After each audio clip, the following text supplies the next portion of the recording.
बोलो तुलसी मैया की जय हो। बोलो कार्तिक महात्म की जय। आज कार्तिक महात्म का 16वां अध्याय है। राजा पृथु ने कहा, हे नारद जी, यह तो आपने महाप्रभु शंकर की बड़ी अद्भुत कथा सुनाई। अतः कृपा करके आप यह भी बतलाइए कि उस समय राहु उस पुरुष से छूटकर कहाँ भाग गया था। नारद जी ने कहा, उसके छूटने पर वह बर्बर नाम से विख्यात हो गया और मानो उसका नया जन्म पाकर उसने अपने आप को धन्य माना तथा वह धीरे धीरे जलंधर के पास गया। वहां उसने शंकर जी की चेष्टा कही। उसे सुनकर दैत्यराज को बड़ा क्रोध आया और उसने सब दैत्यों को सेना की सजाने की आज्ञा दी। कालनेम और शुंभ निशुंभ आदि सभी महाबली दैत्य तैयार होने लगे। एक से एक महाबली दैत्य करोड़ों की संख्या में निकलकर युद्ध के लिए तैयार हो गए। महाप्रतापी सिंधु पुत्र शिवजी से युद्ध के लिए निकला। उसके आगे महर्षि शुक्र और छिन्न सिर राहु हुआ। फिर तो उसी समय जलंधर का मुकुट खिसक कर धरती पर गिर पड़ा। आकाश में मेघ छा गए और बड़े बड़े अपशकुन हुए।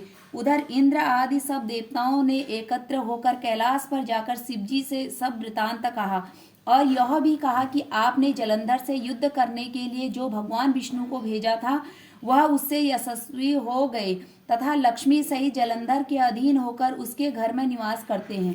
अतः देवताओं को भी उसके यहाँ निवास करना पड़ रहा है।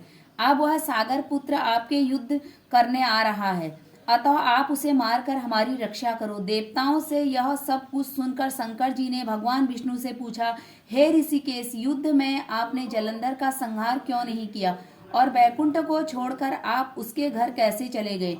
तब भगवान विष्णु ने हाथ जोड़कर शिवजी से कहा, उसे अपना अंशी या लक्ष्मी का भाई होने के कारण नहीं मारा। वह बड़ा ही वीर व देवताओं से अजय है। मैं सत्य कहता हूँ कि उसे कोई नहीं मार सकता है। इस पर लक्ष्मी ने मुग्ध होकर मैंने स्वयं उसके घर में रहने का वर दे दिया, इसलिए मैं उसके घर आकर रहता हूँ। हे सुवर्ण विष्णु, आप यह क्या कहते हैं? उस दैत्य जलंधर को मैं अवश्य मारूंगा, इसमें कुछ भी संदेह नहीं है। अब आप सब देवता जलंधर को मेरे द्वारा ही मारा जान अपने स्थान को जाइए। जब शंकर जी ने ऐसा कहा तो सब देवता संदेह रहित होकर अपने स्थान को चले गए। ठीक उसी समय पराक्रमी जलंधर अपनी विशाल सेना के साथ कैलाश पर्वत को घेर के सिंहनाद करने लगा। दैत्यों के नाद पर कोलाहल से शिवजी क्रुद्ध हो गए। उन्होंने अपने नंदी आदि गणों को उसके साथ युद्ध करने की आज्ञा दे दी। कैलाश पर्वत के पास भीषण युद्ध होने लगा। दैत्यों ने अनेक प्रकार से अस्त्र शस्त्र वर्षा ने शुरू कर दिए। मेरी मृदंग, शंख और तीरों तथा हाथी घोड़ों व रथों के शब्द से धरती कांपने लगी। युद्ध में कट मरे हाथी घोड़े व पैदलों का पहाड़ सा लग गया, जिससे कि युद्ध भूमि और भी आगमन हो गई। दैत्यों के आचार्य श्री शुक्राचार्य जी अपनी मृत संजीवनी विद्या से सब दैत्यों को जिलाने लगे। वह देखकर शिवजी के गण व्याकुल हो गए और उन्होंने पास जाकर सारा वृतांत सुनाया। उसे सुनकर भगवान रुद्र के क्रोध की सीमा न रही। वह अपने भयंकर रूप से दिशाओं को प्रज्वलित करने लगा। फिर तो उस समय उसके मुख से एक बड़ी भयंकर कन्या उत्पन्न हुई, जिसकी दोनों जंघाएं ताल वृक्ष के समान थी। वह युद्ध भूमि में जाकर सब असुरों का चर्वण करने लगी। युद्ध भूमि में इस तरह विचरते हुए शुक्र जी के पास पहुंची और शीघ्र ही अपने उदर में गुप्त कर लिया।